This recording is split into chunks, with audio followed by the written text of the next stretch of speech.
আল্লাহতে আটখানা হয়ে পড়েনি কোনো নিকট এক মেয়ে জন্ম হয়েছে। মেয়ে মানেই দুশ্চিন্তার বোঝা, বাবার কপালে ভার, মায়ের চোখে সদা সর্বদা আতঙ্ক ও বন্ধু বান্ধবের মাঝখানে নানা দলাচল। মেয়ে মানে খরচ, কেবল খরচ, তাই নেই। তাই যখন এক মেয়ের জন্ম হলো, হইচই হলো না একটু। মেয়েদের অন্নপ্রাশন হয় না, হতে নেই, ওটা ছেলেদের হয়। ছেলেরা মামার কোলে বসে পঞ্চব্যঞ্জন সামনে রেখে শুরু করে পৃথিবী প্রাচীনতম যজ্ঞ। আহা, মেয়েরা তো উচ্ছিষ্টে বাঁচে, স্বামীর উচ্ছিষ্টে, পুত্র কন্যার উচ্ছিষ্টে।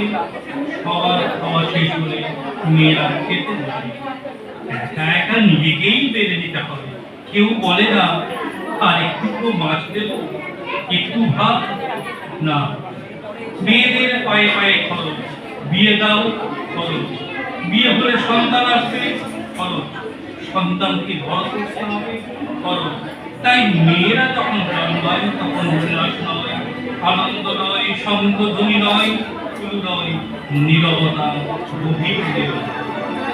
মেয়েরা নিরাপত্তাহীন, তাদের নিরাপত্তা দিতে হবে। মেয়েরা বিপদপ্রবণ, তাদের সামলাতে হবে। মেয়েরা ঘাবড়ে যায়, কেঁদে ফেলে, ঝগড়া করে, ঈর্ষা করে। তাই মেয়েদের শাসন করতে হবে, বেঁধে ফেলতে হয় নানা নিয়মে, নানা অজুহাতে, নানা অকারণ শৃঙ্খলে।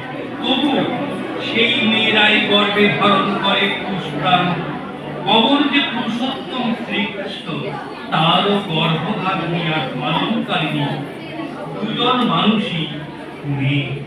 বিদ্যাসাগর থেকে রবি ঠাকুর, লেনিন থেকে ফিদেল কাস্ত্রো, কেউ আকাশ থেকে নেমে আসতে পারেননি, মাতৃগর্ভ থেকেই তাদের আবির্ভাব।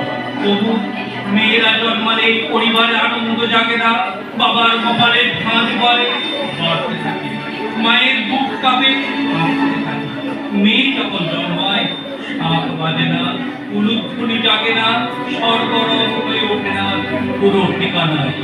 যদিও অসুর দলনের লগ্নে সমস্ত পুরুষ দেবতাদের মিলিত শক্তিতে যিনি দুর্গতি নাশিনী, দুর্গা হয়ে দশপ্রহরধারিণী, মা হয়ে ত্রিশূল হস্তে এগিয়ে আসে জীবনকে রণধনু বাজিয়ে কিনিল। কাল্পনিক সেই মহিলার জন্য শরতে শাঁখ বাজে। ঘরে মেয়ে জন্মালে শরতে হিসেবে কোথাও কখনো শাঁখ বাজে। অনেক ধন্যবাদ শিল্পীকে।